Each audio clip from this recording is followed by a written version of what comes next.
Hello all, good morning. ఈరోజు breakfast ఏం చేశానో చూపిస్తున్నాను. మంచి డైట్ బ్రేక్ఫాస్ట్ అయితే అనవచ్చు. పన్నీర్ ఇలా స్లైసెస్ కట్ చేసుకొని వెనిగర్, ఆరిగానో, వెనిగర్ ప్లేస్లో లెమన్ కూడా వేసుకోండి. అండ్ చిల్లీ ఫ్లేక్స్, కొత్తిమీర, కొంచెం నేను మ్యాగీ మసాలా కూడా యాడ్ చేశాను, మిరియాల పొడి, కొంచెం కారం, కొంచెం సాల్ట్, ఇవన్నీ వేసి అండ్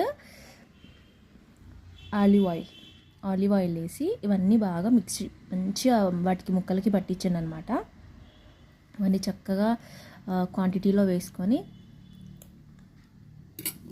చక్కగా కలిపేసుకుందాం. కొంచెం పసుపు కూడా కలిపిన తర్వాత ఇంకా ఒక ప్యాన్ పెట్టేసుకొని మనకి ఇవన్నీ కలుపుకున్న మిశ్రమం అంతా ఉంటుంది కదా, ఇవన్నీ కూడా మంచిగా ప్యాన్ పైన కొంచెం లైట్గా ఆయిల్ వేసేసి దానిపైన ఒక్కొక్కటి పెట్టేసుకొని చక్కగా